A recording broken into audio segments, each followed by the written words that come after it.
Às vezes 20 segundos de espera são intermináveis quando nós estamos no meio de uma geração totalmente rápida. A gente tem dificuldade para esperar coisas mínimas. Por exemplo, não sei se você já notou como demora para abrir o sinal verde. Mesmo que ele, sei lá, ele esteja programado para abrir depois de 20 segundos.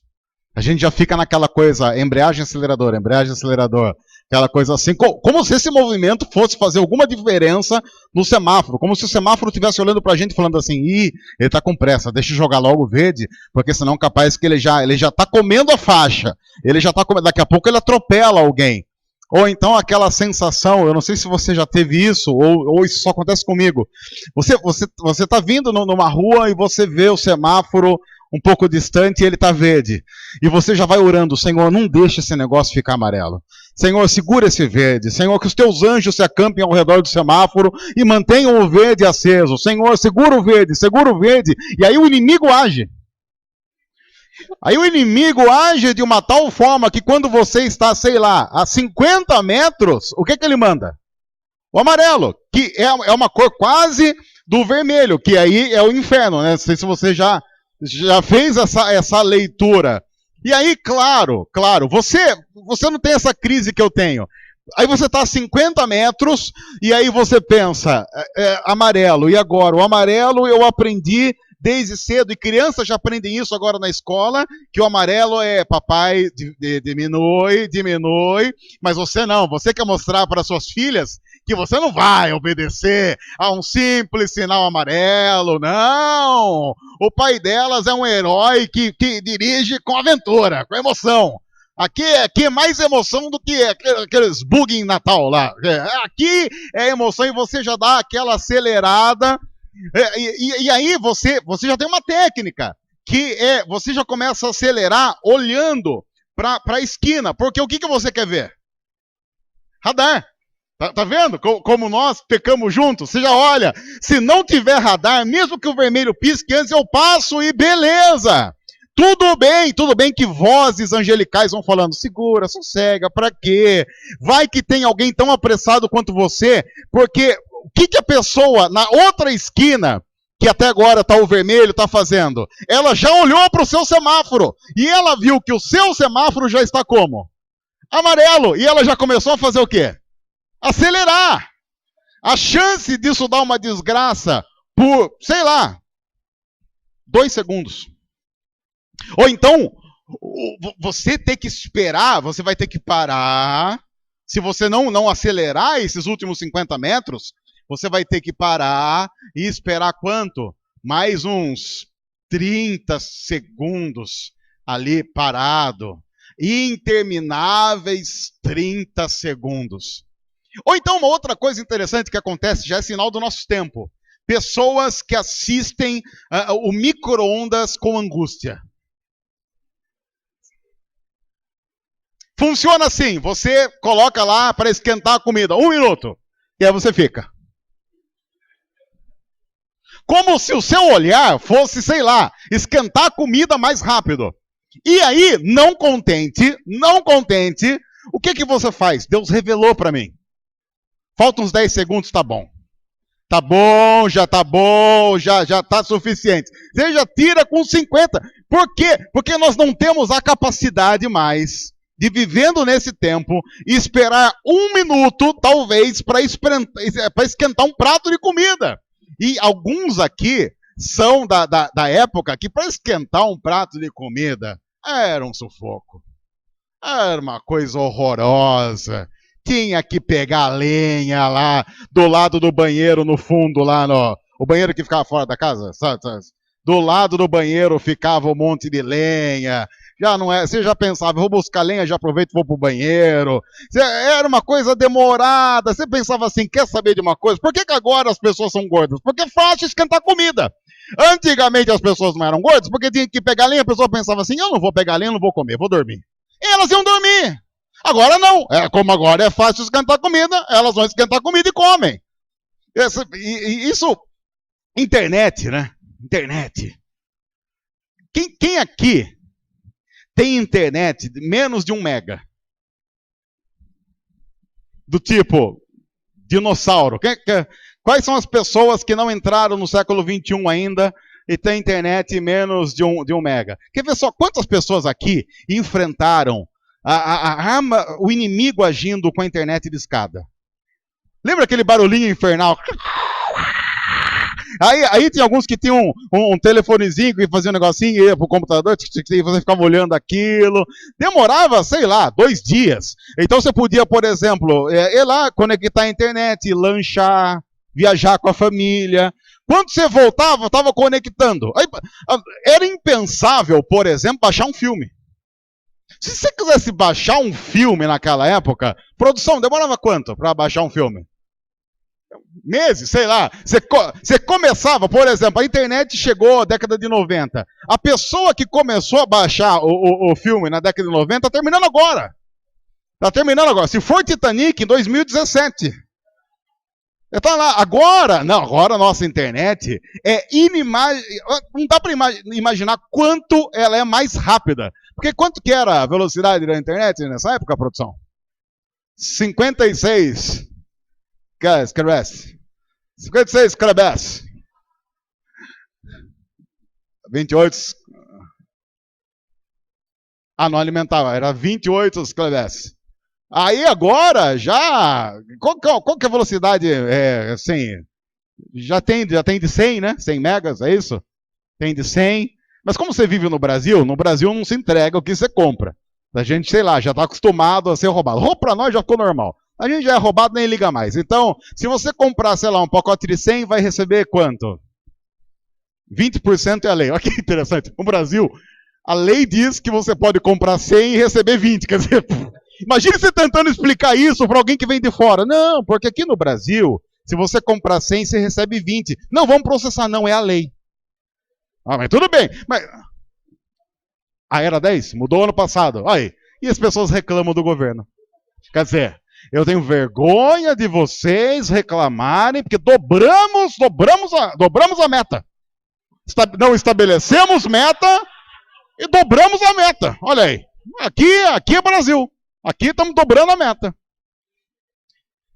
E eu não sei se você já notou, essa velocidade já não é suficiente.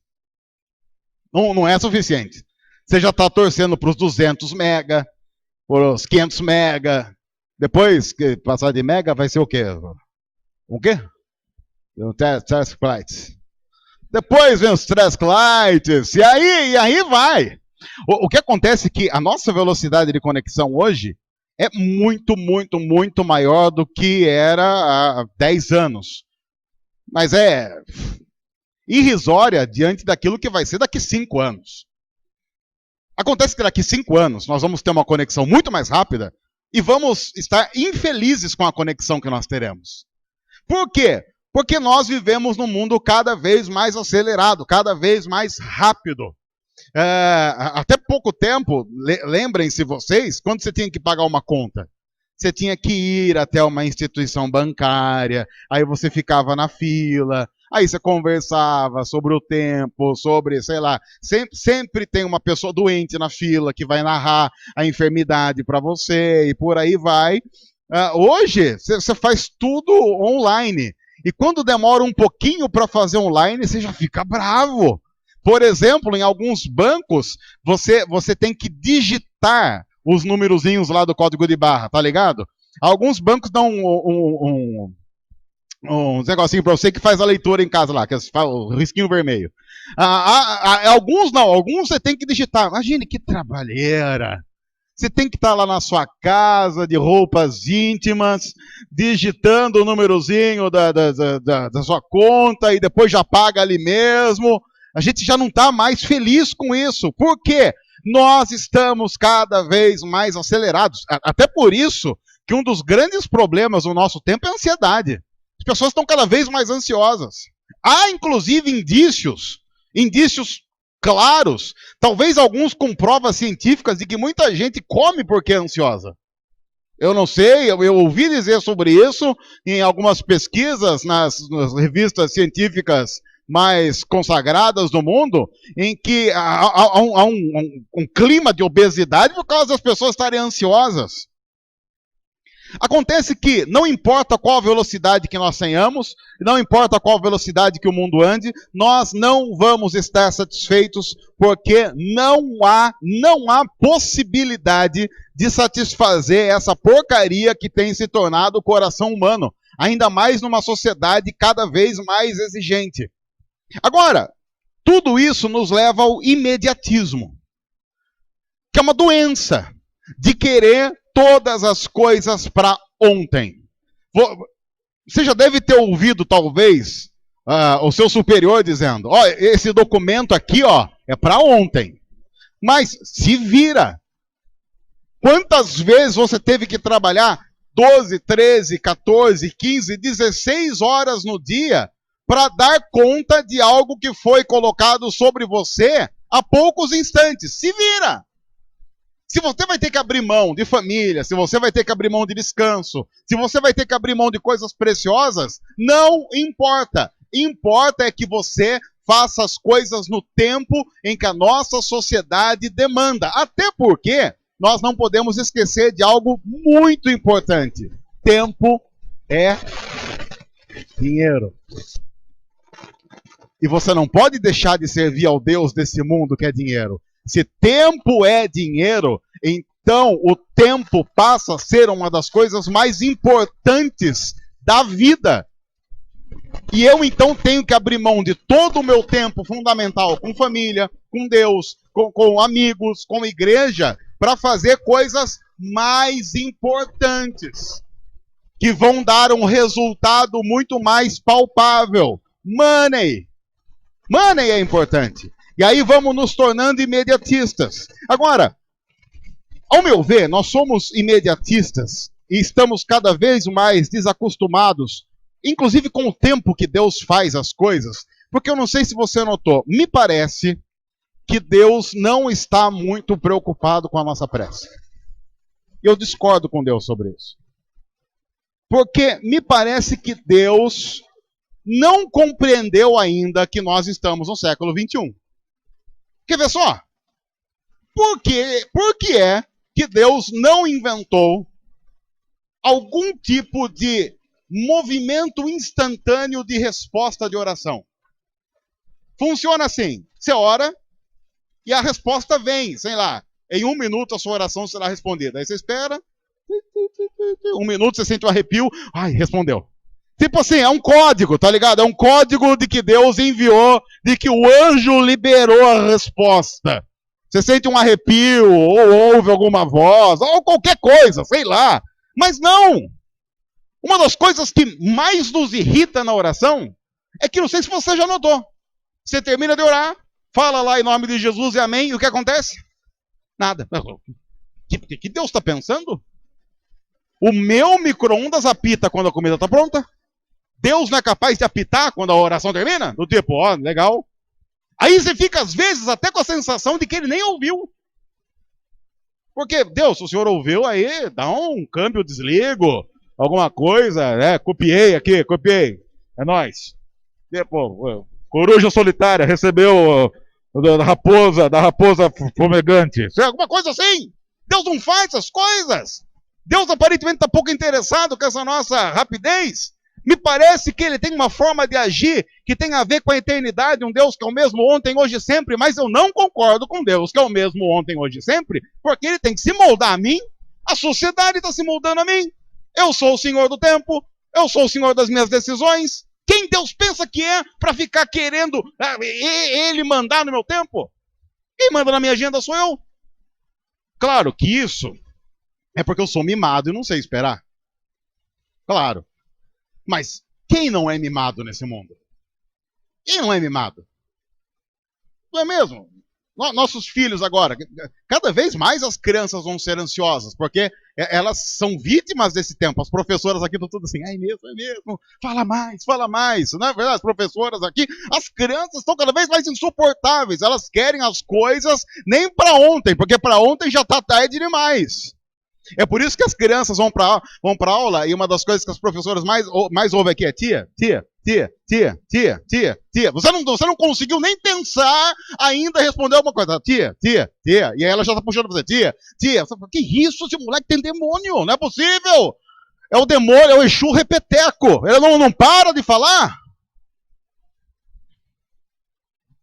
Nós somos completamente mimados, somos ansiosos, nós somos impacientes. Há vários aspectos da nossa vida demonstrando isso. E nós não gostamos da ideia de Deus controlar a nossa vida. Não gostamos da ideia de Deus controlar o nosso tempo. Não gostamos da ideia de Deus controlar a nossa agenda. Porque Deus tem a teimosia inata de não querer se dobrar aos nossos comandos. O que para uma sociedade cada vez mais individualista, mimada e idólatra é um grande problema. Quem Deus pensa que é? Há inclusive um texto interessante para a gente pensar um pouco sobre o pecado do imediatismo. De como cristãos, inclusive, pessoas que relacionam com Deus, têm se relacionado com Deus muito mais na base de quem manda sou eu, é o meu tempo que vale, é o que eu quero que vale, é o que eu comando que vale, fazendo com que nós deixemos de ser servos e servas de Deus num processo em que nós simplesmente dizemos para o Senhor é que cuida de nós. Amém, minha filha? Opa, caiu aqui, não tem problema. Aqui, essa aqui era do Rodrigo, então pode ficar tranquilo. Ok, muito obrigado.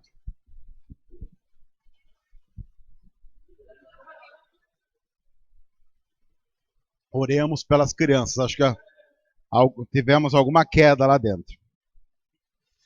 Há um texto que você pode acompanhar aí se você tiver com a sua Bíblia ou se você tiver conectado. Deixa eu ver qual evangelho que eu escolhi. Porque esses textos de Jesus que tem vários evangelhos, a gente escolhe um ou outro. João 11, a partir do versículo 1, há uma história muito conhecida e que fala um pouco sobre um jeito peculiar de Deus fazer as coisas. E que nos espanta muito. E que talvez seja uma grande lição contra esse imediatismo louco do nosso tempo. A Bíblia diz o seguinte, lá em João, capítulo 11, na história que ficou conhecida como a ressurreição de Lázaro. Diz o seguinte: havia um homem chamado Lázaro. Ele era de Betânia, do povoado de Maria e de sua irmã Marta. E aconteceu que Lázaro ficou doente. Maria, sua irmã, era aquela mesma que derramara perfume sobre o Senhor e lhe enxugara os pés com os cabelos. Então, as irmãs de Lázaro mandaram dizer a Jesus: Senhor, aquele a quem amas, ou seja, Lázaro, está doente. Ao ouvir isso, Jesus disse: essa doença não acabará em morte. É para a glória de Deus, para que o Filho de Deus seja glorificado por meio dela. Jesus amava Marta, a irmã dela, e Lázaro. No entanto, quando ouviu falar que Lázaro estava doente, ficou mais 2 dias onde estava. Eu não sei quanto a você, mas eu acho 2 dias muita coisa quando você está doente. Você não acha? 2 dias é muito tempo para quem está doente. Eu não sei qual foi o máximo de tempo que você teve que conviver com dor. Mas quando você está com dor, 1 hora já é tempo demais. Sei lá, e pense numa dor daquelas dores mais ruins, tipo dor de dente. Quem já teve aquela dor de dente de madrugada, sabe quanto demora para amanhecer para você conseguir socorro. Algumas pessoas aqui talvez já tenham aquela delícia de pedra nos rins. Sei lá, uma crise de pedra nos rins dura o quê? Numa crise brava, daquela que você acha que está morrendo. Sei lá, dura quanto?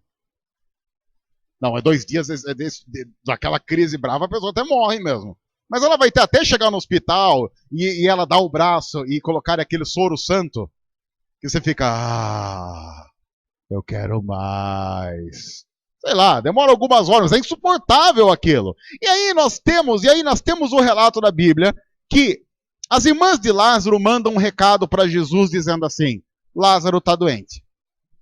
E a expressão usada não é tá com gripe. A expressão que elas usam ao se referir à doença de Lázaro é: se não vier logo, nem precisa vir mais. Porque o bicho está pegando, ele está muito doente. Basicamente, A mensagem que chega para Jesus é: ó, Lázaro está nas últimas. Quiser chegar lá, fazer uma oração, bater aquele último papo, mandar alguma recomendação aí para alguém que já está no céu, vai logo, porque se demorar, não vai pegar o homem vivo. No entanto, Jesus diz assim: mas essa doença não acabará em morte. Tudo isso que está acontecendo, ele dizendo para os seus seguidores, é para que se manifeste a glória de Deus, para que o Filho de Deus seja glorificado. E aí o que ele faz? Ele fica mais 2 dias onde ele estava. Agora, nós estamos com um olhar no texto, no local onde está Jesus. Faz agora um exercício de sair onde está Jesus e vai lá para a casa de Lázaro. Por quê? Beleza, Jesus diz assim, não, pode ficar tranquilo que isso daqui a gente vai dar um jeito. Mas aí, você está lá na casa de Lázaro, com Marta e com Maria, o que está passando no coração dessas pessoas agora? Porque de repente volta o mensageiro e diz assim, já falamos com Jesus. E aí, ele está vindo? Olha, não deu os sinais que estava vindo não. Ele não arrumou a bolsa, pegou a mochila e colocou nas costas, não está chegando? Olha, não está chegando. E talvez as irmãs começassem a pensar, bom, ele deve estar terminando algum assunto muito importante, daqui, umas 2, 3 horas está chegando aí. E passa 1 hora, nada. 2 horas, nada. 3 horas, nada. Já está se familiarizando com a sua oração? Do tipo, Senhor, se o Senhor não resolver esse problema que eu tenho para resolver em, 24 horas, as coisas vão se complicar muito. E aí as horas vão passando e nada de Deus dar as caras. Nada dele dizer qualquer coisa sobre aquilo que você está orando. E chegam as 24 horas do prazo que você estabeleceu para a resposta da sua oração e nada. Lázaro vai piorando. As irmãs vão vendo que ele não vai aguentar. Não vai aguentar. E a campainha não toca. Nada de alguém vir avisar que Jesus está chegando. Nenhum sinal. 2 dias de um profundo silêncio da ausência de Jesus. E mais, porque há uma informação importante nesse texto que nós lemos. Que Jesus amava a Marta, a irmã dela e a Lázaro. Nós estamos falando de uma família que o texto deixa claro. Jesus se importa com essa família. Isso é claro no texto. Jesus ama essa família. No entanto, ele não arreda pé de onde está no momento de profunda necessidade. É claro que esse é um momento, inclusive, muito propício para que essa família comece a duvidar do amor de Jesus. Espera aí, o cara diz que ama, Lázaro está doente, eu sei que Jesus é capaz de orar pelos enfermos e eles serem curados. Eu digo para ele que Lázaro está numa situação de risco. Ele simplesmente não vem. Ele simplesmente diz, espera, a postura de Jesus é do tipo, quando der para ir, eu vou. Que amor é esse? Que amor é esse que não satisfaz as minhas expectativas sobre Jesus? Porque você vai notar no texto que o problema não está com Jesus. O problema está com a expectativa que as pessoas fazem dele. A grande questão no texto é, que tipo de Salvador você quer para a sua vida? Um que vá resolver os seus problemas emergenciais do agora, ou aquele que vai resolver um problema muito mais sério que tem a ver com a eternidade? É claro que isso não exclui que Deus possa tomar conta de alguns outros problemas que a gente tem na vida, porque ele faz isso. Mas isso não é regra. Porque há simplesmente algumas coisas na vida que nós enfrentamos que são inerentes ao simples fato de sermos humanos. A grande questão ao olhar para esse texto é, o que você espera de Jesus? Alguém que resolva o seu problema da segunda-feira de manhã, e talvez até por isso você esteja aqui, porque Deus, eu estou aqui adorando o Senhor, e não vai se esquecer do meu negocinho lá amanhã de manhã, hein? Não vai se esquecer daquela pendenga que eu tenho para resolver amanhã de manhã. Não vai se esquecer daquela dificuldade que eu vou enfrentar nessa semana. Então, eu estou aqui, dei as caras, não vai se esquecer de mim. Se é esse Salvador que nós esperamos para a nossa caminhada com Deus, a triste notícia para nós é: Jesus não se enquadra nesse tipo de Salvador. Porque esse tipo de Salvador é o Salvador de um mundo que quer ver satisfeitas suas próprias necessidades. Aquele Salvador que é o verdadeiro Jesus trabalha em nós através, inclusive, das necessidades e através, inclusive, das orações que ele não responde, porque sabe que se respondesse da maneira que nós queremos, iria estragar a nossa vida. Imagine que a minha filha de 8 anos chegue para mim e peça um carro de presente. É um pedido legítimo. É um carro. Talvez ela goste de carro. Mas se eu fizesse uma votação aqui entre nós e dissesse: gente, quem acha que eu devo dar um carro para minha filha? Escreva sim no papel. Quem acha que eu não devo dar, escreva não. O que você acha que ganharia? Não. Pelo menos eu espero que vocês sejam minimamente corretos ao colocar não. E aí, talvez a minha filha falasse assim: mas por que aquele pessoal resolveu não? Eles não gostam de mim. Não. Eles colocaram não justamente porque gostam de você. Porque se não gostassem de você, iam pensar assim: uma menina de 8 anos, se a gente der um carro para ela dirigir, as chances dela bater esse carro e morrer é enorme, e a gente quer que ela morra. Então vamos colocar assim.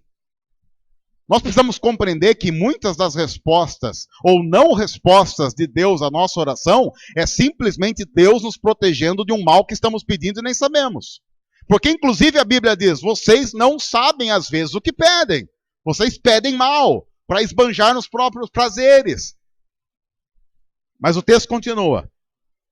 Nós vamos pular alguns versículos porque no versículo 7 ao versículo 16, Jesus tem uma conversa com seus discípulos.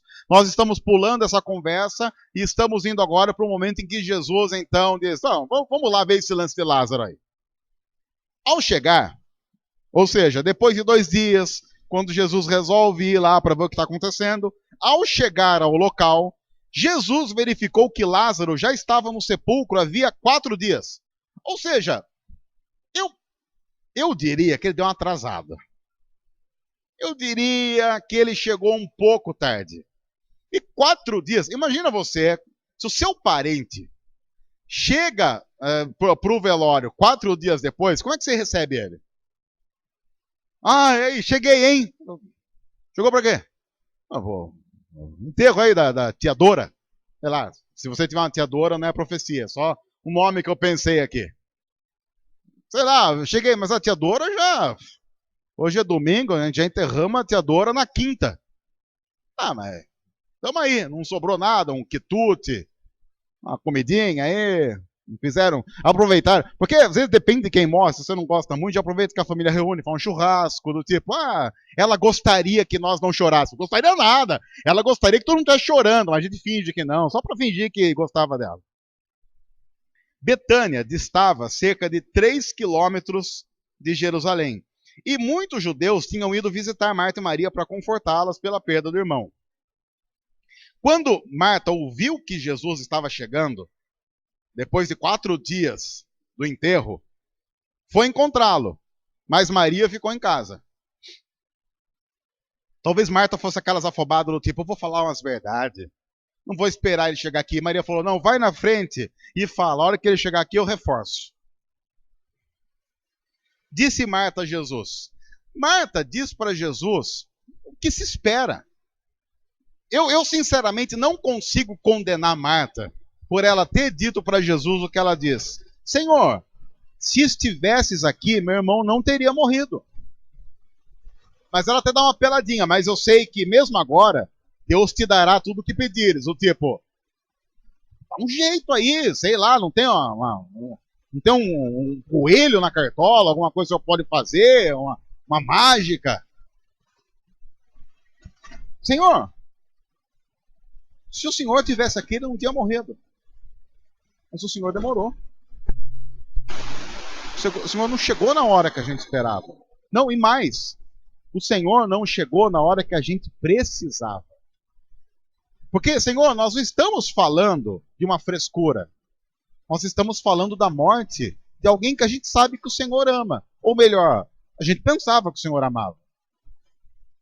A gente mandou recado para o Senhor. O Senhor foi avisado a tempo.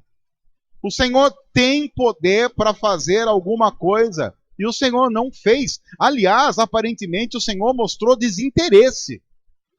Parece que o coração do Senhor não se comoveu com a nossa dor. Mas disse-lhe Jesus, o seu irmão vai ressuscitar. Marta respondeu, eu sei que ele vai ressuscitar na ressurreição no último dia, porque alguns judeus, não todos, acreditam que no último dia todos irão ressuscitar. Assim como no cristianismo ficou estabelecido como crença primordial, de que um dia todos irão ressuscitar e serão então julgados por aquilo que fizeram em vida, com relação a dobrar-se ou não ao senhorio de Jesus, a reconhecer que Jesus é Senhor ou não. Quando Marta diz, eu sei que ele vai ressuscitar na ressurreição no último dia, ela está dizendo, Senhor, são favas contadas. O que aconteceu, aconteceu. Lázaro está morto. E já faz 4 dias. Aí diz Jesus para Marta, eu sou a ressurreição e a vida. Aquele que crê em mim, ainda que morra, viverá. E quem vive e crê em mim, não morrerá eternamente. Você crê nisso? Ela lhe respondeu, sim, Senhor, eu tenho crido que tu és o Cristo, o Filho de Deus que devia vir ao mundo. É interessante porque Marta diz, eu sei que ele vai ressuscitar. A resposta de Jesus para Marta qual é? Eu sou. Jesus está fazendo 2 coisas importantes. Ele está usando uma linguagem que o Deus Jeová, Deus Pai, usa no Antigo Testamento, fazendo uma declaração, pelo menos por enquanto velada a alguns seguidores, de que ele é o próprio Deus. Mas ele também está dizendo para Marta o seguinte, Marta, o fato de eu não ter feito o que você esperava que eu fizesse, não anula quem eu sou. Eu continuo a ser quem eu sou, mesmo que você esteja totalmente decepcionada comigo. O fato de você querer as coisas no seu tempo e eu não responder no seu tempo, não vai tirar de mim, em hipótese alguma, o fato de que eu sou Deus. É claro que nós vivemos na petulância de Marta, de achar, Deus, o Senhor tem dificuldades para responder as coisas no meu tempo. E é por isso que eu tenho dificuldades para obedecer ao Senhor. Porque no fundo nós queremos um Deus que se molde à nossa imagem e nossa semelhança. Um Deus que corresponda às nossas expectativas. Um Deus que esteja dentro de uma caixa que nós construímos para Ele. No entanto, Deus não é limitado por qualquer ser humano. Diante de qualquer crise de imediatismo que eu tenha no mundo, ou diante de Deus, ou de achar que Deus está se calando enquanto Ele deveria se posicionar, a resposta de Deus ainda é a mesma de Jesus para Marta. Eu sou. E ainda hoje, aquele que crê em mim, viverá eternamente. Eu sou. Deus não deixa de ser Deus pelo simples fato de não caminhar na velocidade da nossa cultura ou da nossa sociedade.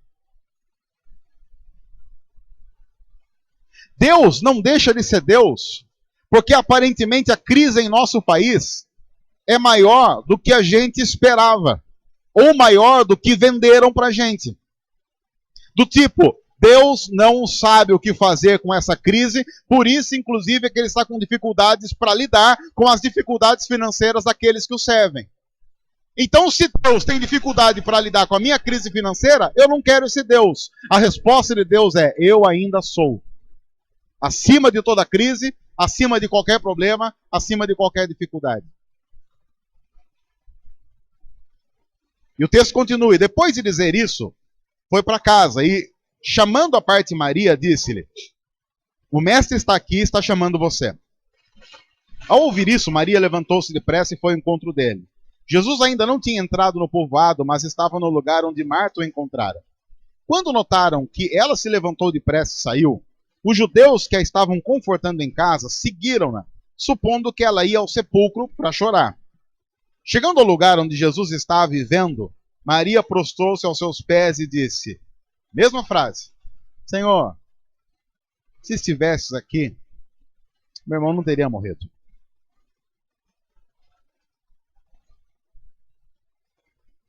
Senhor, o Senhor não obedeceu ao nosso relógio. Nós estamos em crise com o Senhor.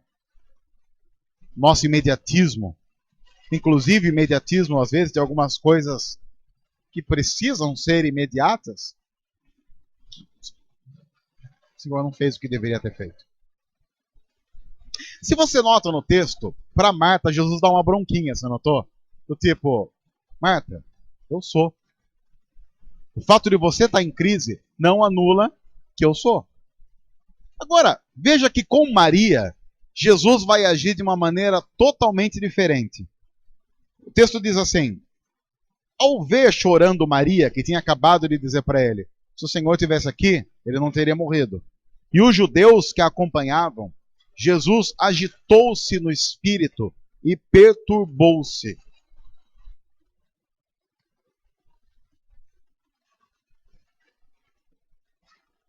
Onde o colocaram? Perguntou ele. Vem ver, Senhor. Responderam eles. E Jesus chorou.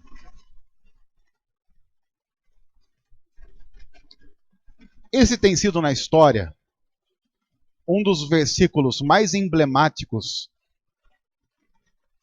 da divindade e humanidade de Jesus. Porque Jesus, quando foi informado de que Lázaro estava doente, lembra o que ele falou para os seus seguidores? Essa doença não vai acabar em morte, mas está acontecendo para que o Filho do Homem, ou seja, ele mesmo seja glorificado. Então, Jesus sabia como terminaria a história, não sabia? Mas mesmo sabendo como terminaria a história, ele chora, ele se comove. E ele não responde, inclusive, a Maria da mesma forma que respondeu a Marta, porque Deus conhece a singularidade do coração humano e sabe que nós somos diferentes uns dos outros e nos trata de acordo com a nossa necessidade.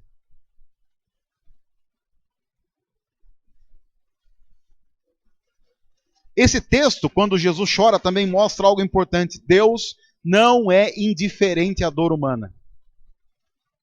Se Deus fosse indiferente à dor humana, jamais teria enviado Jesus para morrer em nosso lugar.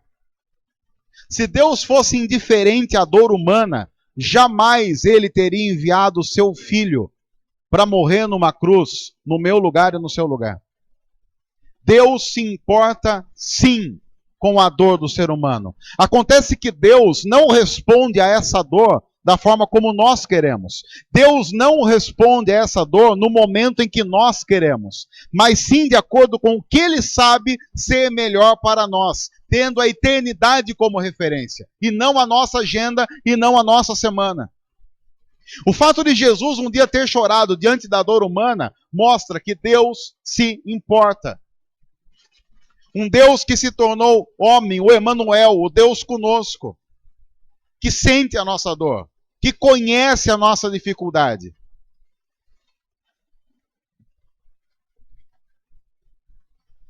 Então os judeus disseram, vejam como ele o amava. Mas alguns deles disseram, ele que abriu os olhos do cego não poderia ter impedido que esse homem morresse?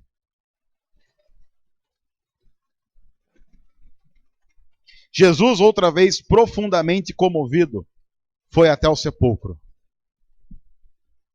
Algumas expressões, principalmente algumas expressões que nós encontramos na tradução da nossa Bíblia, não dão a ideia do que o texto original quer dizer.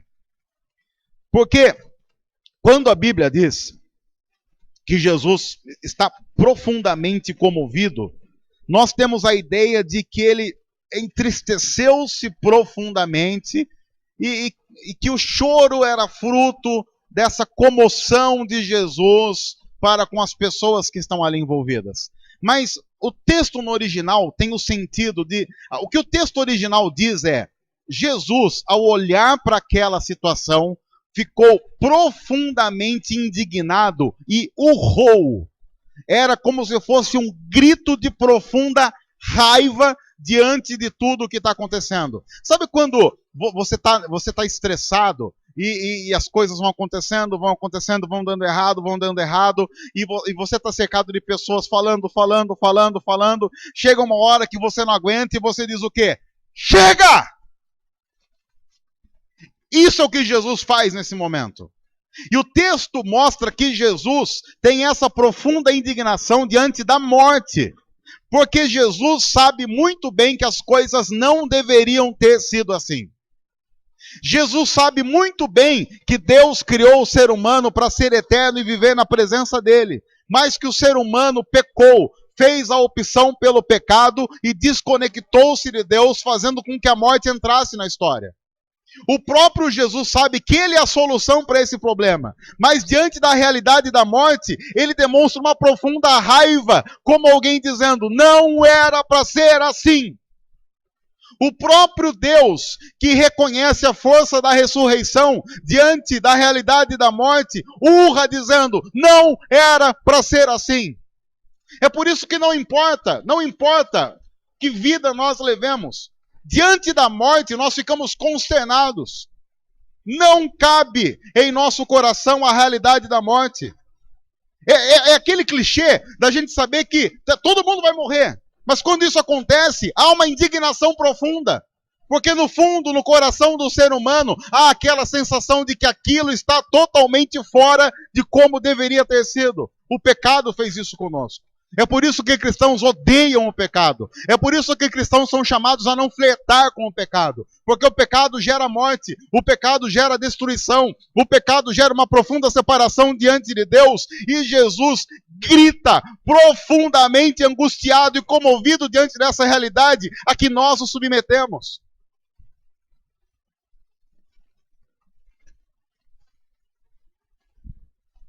Era uma gruta com uma pedra colocada à entrada. Tirem a pedra, disse ele. Disse Marta, a irmã do morto, Senhor, ele já cheira mal, pois já faz 4 dias. Disse-lhe Jesus, eu não lhe falei que se você cresce, veria a glória de Deus? Então tiraram a pedra, Jesus olhou para cima e disse, Pai, eu te agradeço porque me ouviste.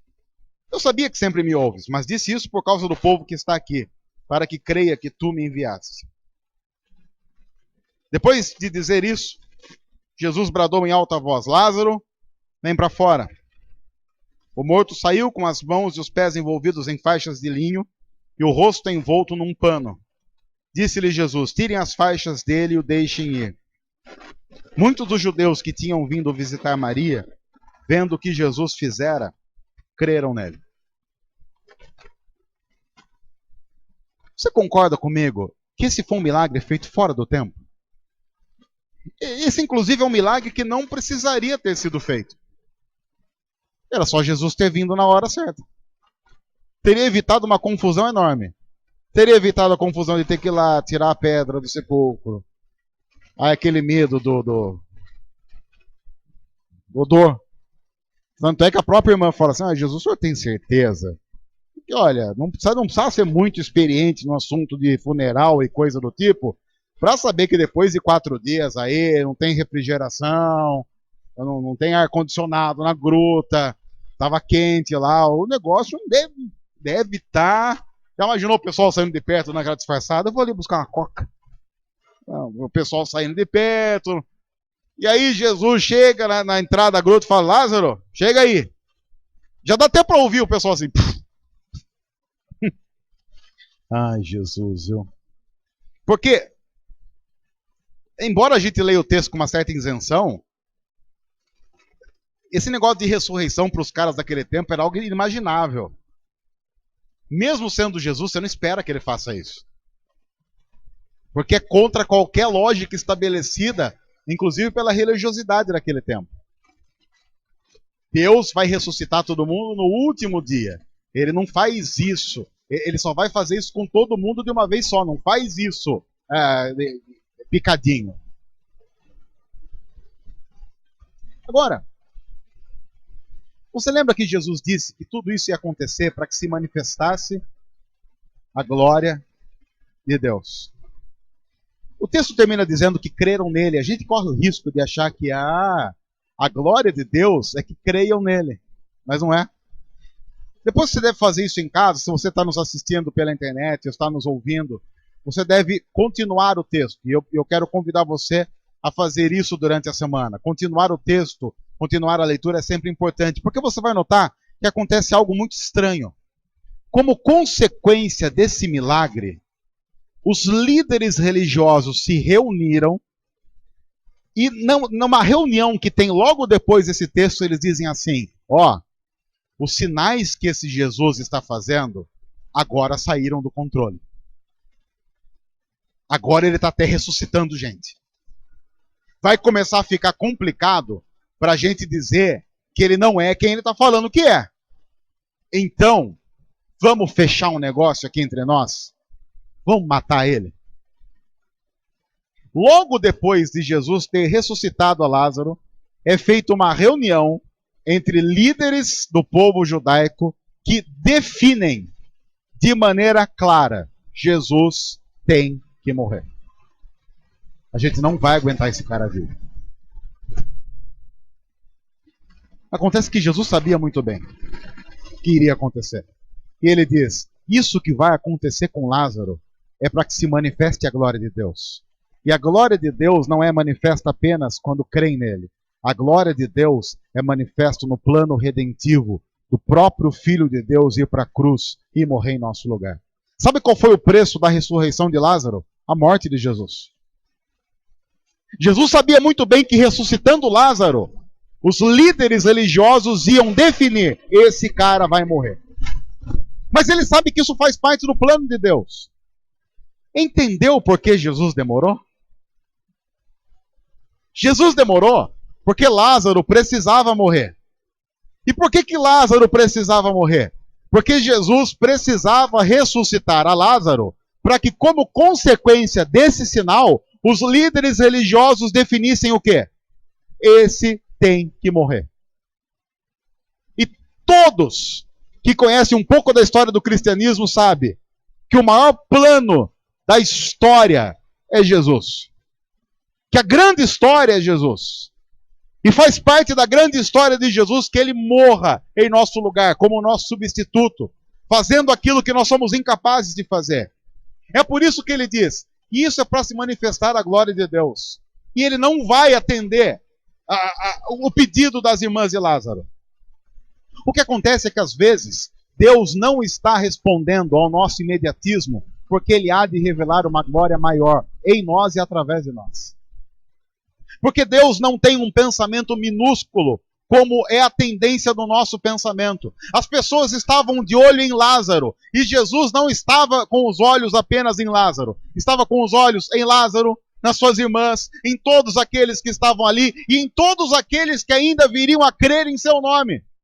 Quando Jesus não ressuscita Lázaro, quando Jesus não salva Lázaro, para que o ressuscite depois, ele está pensando em mim.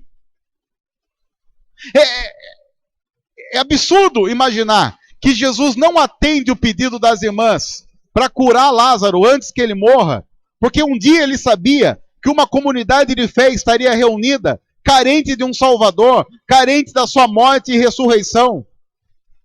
Jesus não atende o pedido imediato daquela mulher por nossa causa. É fantástico imaginar que nós estamos inseridos nesse plano de Deus. É fantástico imaginar que nós estamos inseridos nesse plano de profundo amor que Deus revela em Jesus. Eu olho para esse texto hoje e digo, Jesus, obrigado porque o Senhor não moveu o pé em direção àquela cidade. E se eu fosse o Senhor, demorava até uns dias a mais. Até já demora uns 10 dias. Sabe o que vai acontecer? Vai acontecer que quando a gente chegar no céu, se Deus quiser explicar algumas coisas, quando a gente olhar por que ele respondeu não a algumas das nossas orações, a gente vai de novo se dobrar aos pés dele e dizer, muito obrigado. Senhor, por que o Senhor não salvou aquela pessoa? Ele vai explicar por quê e eu vou me dobrar aos pés dele e dizer, Senhor, muito obrigado. Porque eu creio, e a Bíblia nos faz crer assim, que um dia todas as coisas serão claras. Tudo se manifestará de maneira como deveria ser desde o princípio. E todo louvor será dado àquele que enxugará dos nossos olhos toda lágrima. Eu não preciso ter pressa. Eu não preciso ter pressa. Porque pode ser que Deus não responda a minha oração hoje. Ok, beleza. Pode ser que Ele não responda essa oração amanhã, depois. Ou pode ser que Ele nunca responda essa oração. Eu só sei que eu não preciso ter pressa, porque um dia os meus olhos se abrirão, eu verei Jesus face a face e agradecerei a Ele por isso. Porque eu vou reconhecer que quando Jesus não alimentou o meu imediatismo, Ele estava me amando. Profundamente me amando. E é por isso, inclusive, que Ele pede que eu coloque diante dEle toda a minha ansiedade. A Bíblia diz, coloquem diante de Deus toda a sua ansiedade, porque Ele tem cuidado de vocês. Isso é fantástico. Ele tem cuidado. Ele não precisava fazer isso, mas Ele tem cuidado de nós.